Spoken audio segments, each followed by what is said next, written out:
Hello everyone, we were discussing the cell cycle, right? This one is the second video in continuation with the first one. We discussed the basic of the cell cycle, that is G1 phase, S phase, G2 phase was considered as the growth phase, and the division phase we know either it can be mitosis or it can be meiosis. So let's see what happens in case of mitosis and in case of the meiosis.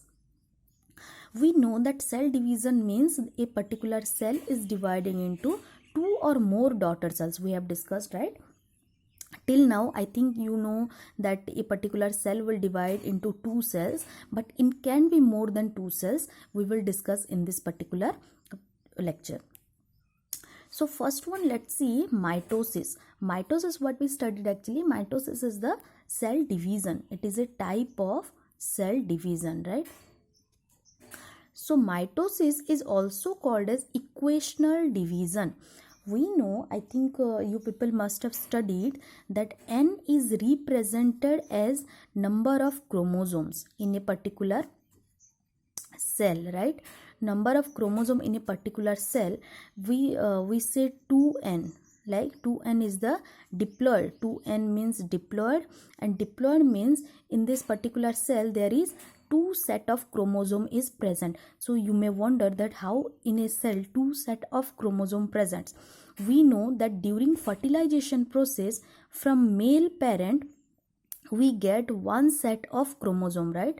One set of chromosome, it comes through the sperm, and from the female parent another set of chromosome comes in the form of egg. When these two set of chromosome combines, what it form actually, n plus n, or you can say as 2n, right? This 2n form, that means if I consider it as a human being 2n is equal to 46. What that mean actually? You must know that chromosome, number of chromosome in a particular human diploid organism, human is a diploid organism, right? So in human the total number of chromosome is 46, or you say it as the 23 pair, right? So if 2n is equals to 46, then n will be equal to what? 23 definitely. That means we are saying that from male parent n number of chromosome is coming. That means 23 number of chromosome is coming from male parent in the sperm, and in the female parent in the form of egg, again n number of chromosome is coming. That means 23 number of chromosomes, right?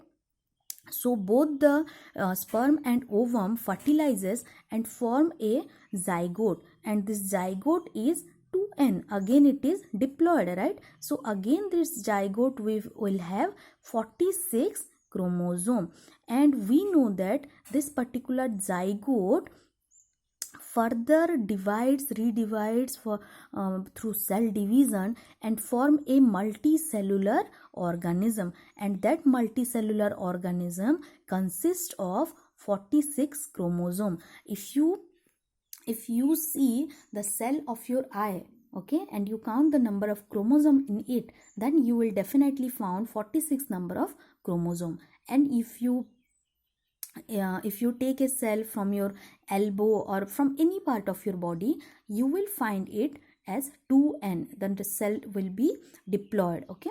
Because we are diploid organism, all the cells of our body has been derived from a particular cell known as zygote, and that cell consists of 2n number of chromosome. So let's see what is mitosis. What happens actually, consider this as a mother cell. This mother cell, or consider it as a parent cell, which is diploid, okay? So this diploid cell undergoes cell division. So you can say that this diploid cell first undergoes growth phase. After that it will divides, right? So after the division it form two cells. But this one, what happened actually, this was 2n, like this is a diploid cell, and this diploid cell gives rise to again to another diploid cell, okay? So this is known as mitosis and equational division. Why we call it as equational division? Because you can see here that number of chromosome remains constant here. Like in this mother cell, number of chromosome is 2n, and even in these two daughter cell, number of chromosome remained 2n only, right? So that's why it is called as the equational division.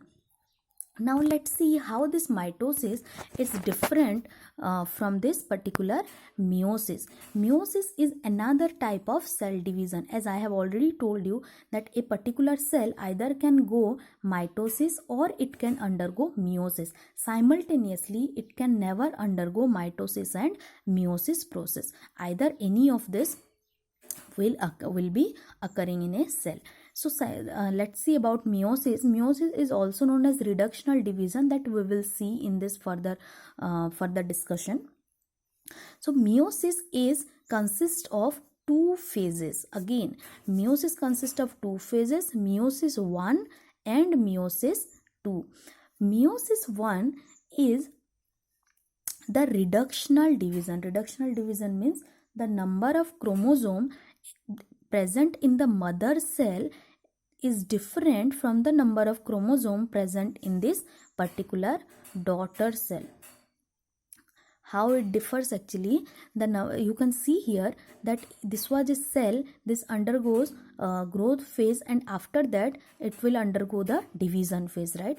So this was a mother cell, it was diploid. Diploid means it has 46 number of chromosome, and this 46 number of chromosome or this particular mother cell divide to form two daughter cell, which you can see have the haploid number of chromosome. Haploid means only n is there, right? Only n is there. So this is the first meiotic division. This is the first division of this particular cell.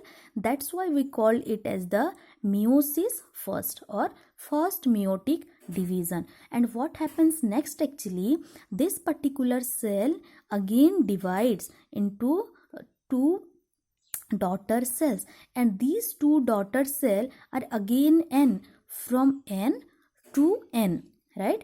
This for this particular daughter cell, the mother cell will be this one, definitely, right? So you can see that number of chromosome in this particular daughter cell to this particular mother cell is same, that is haploid number of chromosome. So now let's see the whole picture. This one is the first mother cell.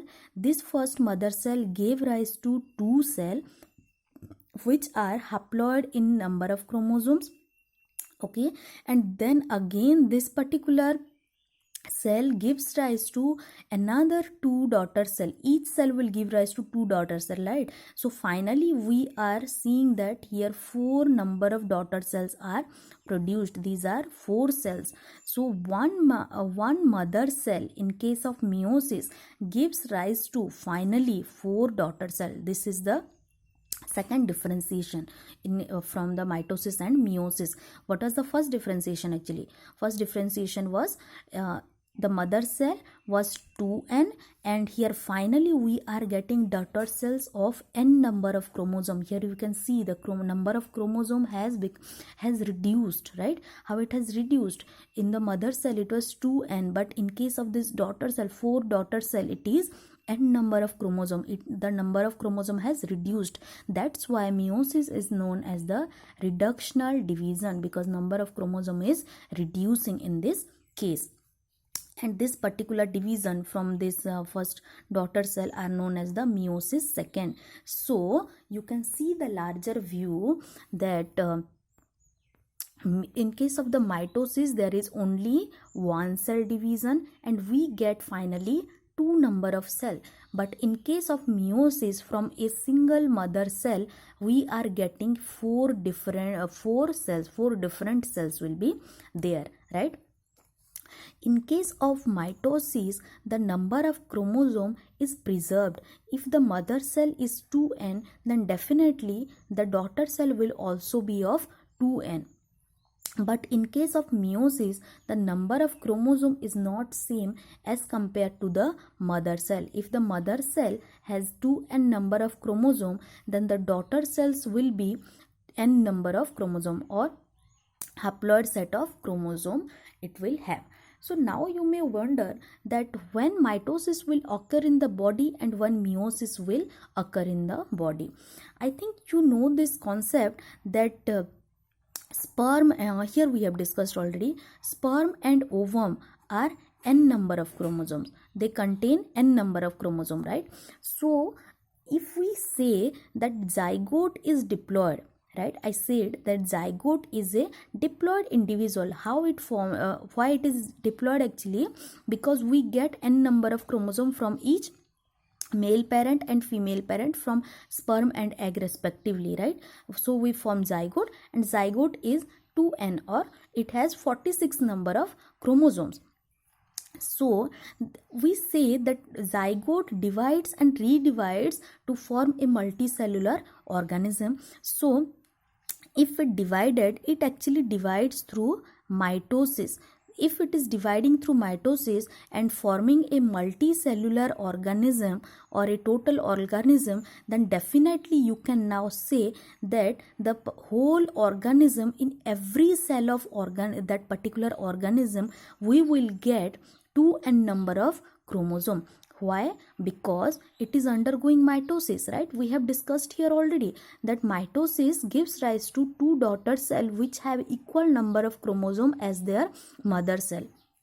So this multicellular organism, if let's say human, in every cell of human must be 2n, right? If you can consider the germ cells which produce sperms and ovum also, that are also 2n number of chromosome. So we also know that in the multicellular organism, gametes are also formed, right? So these gametes are, gamete means that sperm and ovum, right? The sperm and ovum are haploid set of chromosome. So how from 2n n is forming? That must be through meiosis, right?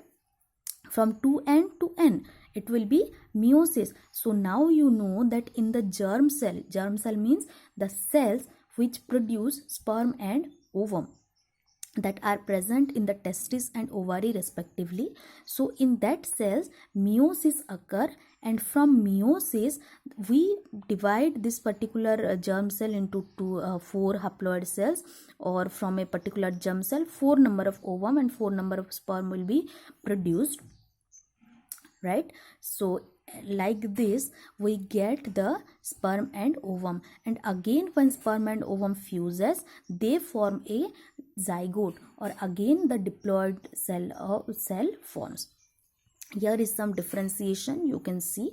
First one is for mitosis. Mitosis is having only one cell division. We have seen already this has only one cell division. But in case of the meiosis, it has two cell division. This one is the meiosis first and this one is the meiosis second.